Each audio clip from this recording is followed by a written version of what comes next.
क्या आप जानते हैं, भगवान विष्णु ने भी हिमालय में तप किया था और एक रानी की गलती के कारण भगवान की मूर्ति आज तक अधूरी पूजी जाती है। वीडियो को पूरा जरूर देखिए, क्योंकि इसमें मैं आपको 4 धामों के बारे में तो बताऊंगा ही, साथ ही उन 4 धामों के बारे में भी बताऊंगा जिन्हें छोटा 4 धाम कहा जाता है। इसलिए वीडियो को स्किप न करें और अंत तक जरूर देखें। सबसे पहला धाम है बद्रीनाथ। हिमालय की गोद में बसा वो एक दिव्य धाम, जहां स्वयं भगवान विष्णु तपस्यारत है, जहां पत्थर भी भक्ति में लीन होकर देव स्वरूप बन जाते हैं। ये स्थान है बद्रीनाथ। 4 धामों में प्रथम और सर्वाधिक पवित्र बद्रीनाथ धाम उत्तराखंड की अलकनंदा नदी के तट पर स्थित है। इसे उत्तर का द्वार भी कहा जाता है, क्योंकि ये यात्रा वैकुंठ प्राप्ति के मार्ग पर पहला पड़ाव है। यहाँ विराजते हैं श्री बद्री विशाल, जो विष्णु के तपस्वी रूप है। वे नंगे पाव ध्यान मग्न मुद्रा। बद्रीनाथ शब्द बना है बद्री प्लस नाथ। बद्री अर्थात बद्री वृक्ष, जुजुबा बेर का पेड़ और नाथ अर्थात स्वामी। पुराणों में वर्णित है कि जब भगवान विष्णु यहाँ तप कर रहे थे, तब माता लक्ष्मी ने बद्री वृक्ष का रूप ले लिया, ताकि वो विष्णु को तप में धूप बरसात से बचा सके। इसी कारण इसे बद्रीनाथ कहा गया, बद्री का स्वामी। बद्रीनाथ कोई साधारण तीर्थ नहीं, ये वो भूमि है जहां स्वयं परम नारायण ने तप का व्रत लिया था। इसकी कथा पुराणों में इस प्रकार वर्णित है। एक बार देवर्षि नारद ने भगवान विष्णु से प्रश्न किया, हे प्रभु, आपने सृष्टि बनाई, उसका पालन किया, पर क्या आपने कभी तप किया? भगवान मुस्कुराए और बोले, जो नियम मैंने संसार के लिए बनाए हैं, मैं भी उन्हीं का पालन करता हूं। अब मैं भी तप करने हिमालय जाऊंगा। तब भगवान नारायण हिमालय की ओर गए और बद्रिकाश्रम में आकर कठोर तपस्या करने लगे। उनकी तपस्या इतनी गहन थी कि माता लक्ष्मी ने बद्री वृक्ष बनकर उन्हें हिम और वर्षा से बचाया। ये वही भूमि है जहां भगवान ने ये संदेश दिया, जो वैकुंठ चाहता है उसे पहले तप, त्याग और हिमालय की कठोर साधना को अपनाना होगा। यही पास में स्थित है ऋषि गंगा, तप्त कुंड और नारद कुंड, जहां आज भी तीर्थयात्री स्नान करके अपनी यात्रा को पवित्र बनाते हैं। ये कहा जाता है कि तप्त कुंड के जल में देवी लक्ष्मी की कृपा है, जो शरीर को नहीं आत्मा को भी ताप देती है। हर वर्ष जब कपाट खुलते हैं, तो जैसे स्वर्ग का द्वार ही खुल जाता है। घंटियों की गूंज, वैदिक मंत्रों की स्वर लहरिया और भक्तों की श्रद्धा मिलकर उस स्थान को अलौकिक बना देती है। और जब कपाट बंद होते हैं, तब भी वो स्थान वीरान नहीं होता। मान्यता है कि उस दौरान भगवान बद्री विशाल की सेवा स्वयं देवता और यक्ष करते हैं। द्वारका। बद्रीनाथ की तपोभूमि से अब हम बढ़ते हैं पश्चिम की ओर, जहां भगवान विष्णु नहीं, स्वयं भगवान कृष्ण द्वारिकाधीश बनकर विराजमान है। ये है द्वारका।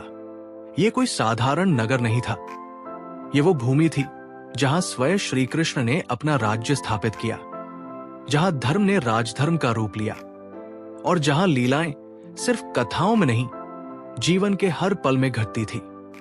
महाभारत युद्ध के बाद जब मथुरा बार बार असुरों और यवनों के आक्रमणों से त्रस्त हो गई, तब श्री कृष्ण ने अपनी प्रजा की रक्षा के लिए मथुरा को छोड़ने का निर्णय लिया।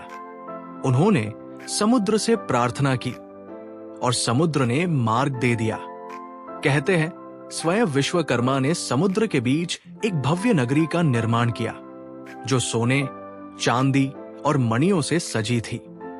इस नगर का नाम पड़ा द्वारका। यहां हर गली, हर भवन ईश्वरीय ऊर्जा से स्पंदित था। आज भी उस दिव्य नगरी के केंद्र में स्थित है द्वारकाधीश मंदिर, जिसे जगत मंदिर भी कहते हैं। मंदिर की मूर्ति में श्री कृष्ण अपने राजसी स्वरूप में विराजमान है। नेत्रों में करुणा, मुख पर मधुर मुस्कान और चारों भुजाओं में चक्र, गदा, शंख और पद्म। ऐसा प्रतीत होता है मानो भगवान अपने हर भक्त को आलिंगन के लिए आमंत्रित कर रहे हों। द्वारका की दिव्यता सिर्फ द्वारिकाधीश मंदिर तक सीमित नहीं है। कुछ ही दूर है रुक्मिणी देवी मंदिर, जहां एक कथा जुड़ी है। श्री कृष्ण की पत्नी रुक्मिणी जी को एक गलती के कारण नगर से अलग रहना पड़ा। यह स्थान विनम्रता और प्रेम का प्रतीक है। गोमती घाट पर भक्त गोमती नदी में स्नान कर पापों का प्रायश्चित करते हैं और फिर भगवान के दर्शन को जाते हैं। समुद्र की गहराइयों में आज भी बसी है प्राचीन द्वारका नगरी, जिसे श्री कृष्ण ने बसाया था। यह रहस्य आज भी श्रद्धा को और गहरा करता है। बेद द्वारका, जहां श्री कृष्ण अपने मित्र सुदामा से मिले थे, वहीं उन्होंने अंतिम लीला भी रची। और शंखोद्वार तीर्थ, जहां एक स्नान अश्वमेध यज्ञ के बराबर पुण्य देता है।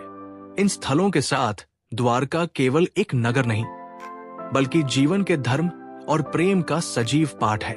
अगर चाहें तो इसे और भी संक्षिप्त किया जा सकता है।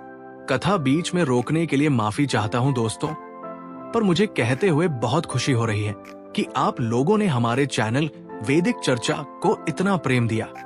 एक आध्यात्मिक चैनल के लिए ये काफी बड़ी बात है। आप सभी का शुक्रिया। हमारे 20 के सब्सक्राइबर होने वाले हैं। अगर अभी तक आप इस चैनल से नहीं जुड़े हैं तो अभी सब्सक्राइब करिए, क्योंकि आपका और प्रभु के साथ ही मेरी ताकत है। अगर वीडियो पसंद आ रही है तो इसे लाइक करें। अब कथा आगे बढ़ाते हैं। जगन्नाथपुरी। अब यात्रा पूर्व की ओर बढ़ती है। ये है जगन्नाथपुरी, 4 धामों में एकमात्र स्थान, जहां भगवान विष्णु अपने भाई बलराम और बहन सुभद्रा के साथ विराजते हैं। ये वही भूमि है जहां हर वर्ष होता है रथ यात्रा का महापर्व, जब स्वयं भगवान अपने भक्तों के पास आते हैं। पुरी का अर्थ ही है पूरा ब्रह्मांड, और जगन्नाथ जगत के स्वामी। यहां मंदिर की मूर्तियां अद्भुत है, विशाल काठ की बनी हुई, जो सदियों से उसी रूप में पूजी जा रही है। ये मूर्तियां केवल प्रतिमा नहीं, साक्षात चैतन्य है। कथा है कि राजा इंद्रद्युम्न को स्वप्न में भगवान ने दर्शन दिए और कहा कि समुद्र तट पर एक दिव्य लकड़ी का टुकड़ा मिलेगा, उसी से मेरी मूर्ति बनाना। पर एक शर्त थी, मूर्ति बनाते समय कोई कारीगर को न देखे। जब मूर्तियां बन रही थी, कारीगर ने स्वयं को कक्ष में बंद कर लिया, पर कई दिन तक कोई आवाज नहीं आई तो रानी ने दरवाजा खोल दिया। मूर्तियां अधूरी थी, पर तभी आकाशवाणी हुई, अब यही मेरा स्वरूप रहेगा। यही अद्भुत मूर्तियां आज भी जगन्नाथ, बलराम और सुभद्रा के रूप में पूजी जाती है। रथ यात्रा में ये तीनों देव विशाल रथों में सवार होकर गुंडीचा मंदिर तक जाते हैं। ये प्रतीक है कि भगवान अपने वैकुंठ से निकलकर साधारण जनों के द्वार पर आते हैं। उस राजारंग सब एक रस होकर रथ खींचते हैं। ये यात्रा सिखाती है, भगवान महलों में नहीं, श्रद्धा में रहते हैं।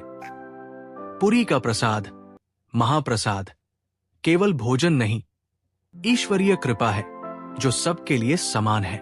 ये वही धाम है जहां भक्त मीरा, चैतन्य महाप्रभु और तुलसीदास ने भगवान को साक्षात अनुभव किया। कहते हैं यहां आने वाला कोई भक्त खाली नहीं लौटता, क्योंकि यहां जगन्नाथ स्वयं अपना हाथ बढ़ाते हैं। रामेश्वरम। अब हम यात्रा के अंतिम पड़ाव, दक्षिण के द्वार रामेश्वरम की ओर बढ़ते हैं।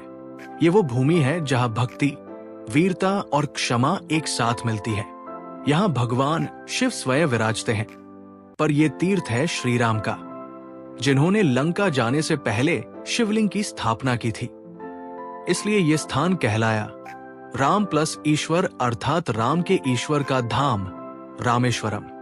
लंका पर चढ़ाई से पहले श्री राम ने रामेश्वरम में भगवान शिव की आराधना की और एक शिवलिंग की स्थापना की, जिसे रामनाथ स्वामी कहा गया।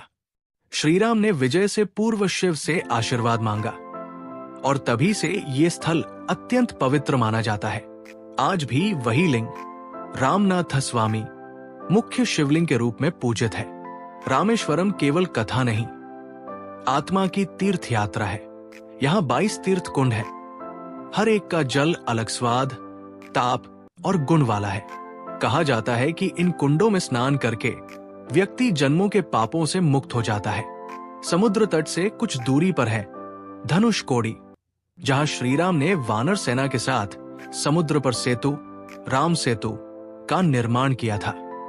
आज भी उपग्रह चित्रों में उस सेतु के अवशेष दिखाई देते हैं, जो विज्ञान को चमत्कृत कर देते हैं। ये वो स्थल है जहां श्री राम ने शिव जी से कहा, आप मेरे ईश्वर हैं, पर आज से जो मेरे भक्त होंगे वे पहले आपकी आराधना करेंगे। तभी से ये परंपरा बनी। राम से पहले शिव की पूजा। रामेश्वरम सिखाता है, भक्ति में कोई बड़ा छोटा नहीं, जो सच्चा है वही ईश्वर का प्रिय है। अब जान लेते हैं उन 4 छोटे धामों के बारे में जिन्हें छोटा 4 धाम कहा जाता है। केदारनाथ, यमुनोत्री, गंगोत्री और बद्रीनाथ। ये चारों धाम भी उतने ही पवित्र और आध्यात्मिक है।